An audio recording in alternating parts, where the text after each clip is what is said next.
Constable Kelsey Davidge is joining me today on Primetime Local News to talk about an important issue that seems to be hitting citizens in many ways, shapes, and forms. It's scams. And Constable Davidge, today we're going to talk about one specifically that involves the RCMP. And people seem to be claiming they're members of the RCMP and trying to get money from people. So, do you know how this scam works? How people are trying to make it happen? Yeah, so over this past month, we've received multiple reports of phone scams where individuals are falsely identifying themselves as police or as a RCMP member. They do this by pretending to use a fake name or maybe even spoofing phone numbers, such as our detachment number, which can easily be done with a lot of technology and apps that are coming out nowadays. So we just want to remind people and the public to be vigilant when receiving these calls or text messages and of these people who are falsely identifying themselves as police officers. Now, obviously, when it comes to that, many people just automatically trust the RCMP. So if they see that number come up, they're going to think that maybe it is the police. So, what's a great rule of thumb if you think you're receiving a call from a police officer who is asking for money? I'm guessing, obviously, that's not something you guys usually do. No, the RCMP will never call members of the public and demand money or request any form of payment over the phone or gift cards or any type of financials that way. We encourage people, if they do have someone who is calling them, to get that person's name. You can always ask for a badge number, ask for a callback number, ask what detachment they work at. And that's something you could easily call them back or call the police yourself. So obviously not a 911, but the local detachment of your jurisdiction, and verify that information.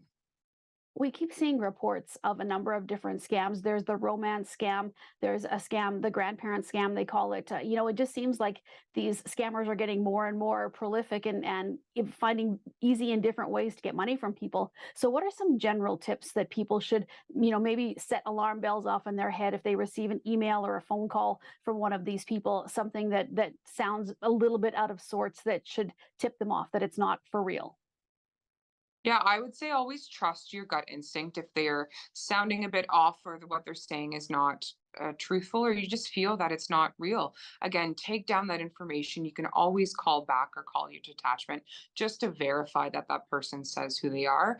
Another thing we've seen, if the number may come up incorrectly or not a local area code, even, I always check that.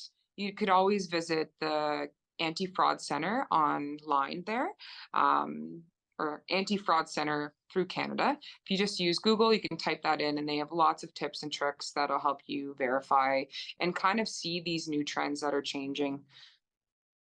There was a scam that was reported in Saskatoon not too long ago where the people were pretending they were from this woman's bank, and then they said there was something off with her account, but then they asked her to resolve it by paying in Bitcoin and gift cards.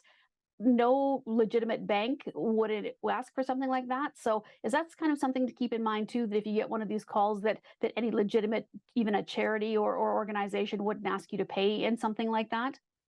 No, yes. Any legitimate charity or government agency would never ask to be paid in Bitcoin or gift cards or anything other than online transactions, right?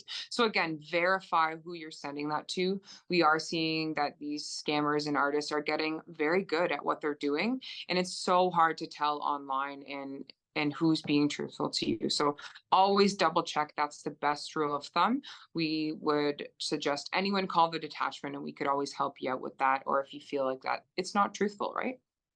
There's another link that's often posted on the news releases from the RCMP, and that is the Anti-Fraud Center, which you have mentioned in here. Is that a place where they should report this to as well as the RCMP? Should they be calling both places? Yeah, if you or a family member have been a victim of fraud, please let us know if you've lost any financials, as we can maybe assist you in that, and report it to that anti-fraud center as well. A lot of this is police relies on those heavy intelligent led policing, and we do that by members of the public calling us and us getting those stats and seeing these new trends and how they're evolving and affecting the public. All right. Well, very good information for everybody. Thank you so much for joining me today. I really appreciate it. Problem, you have a good day.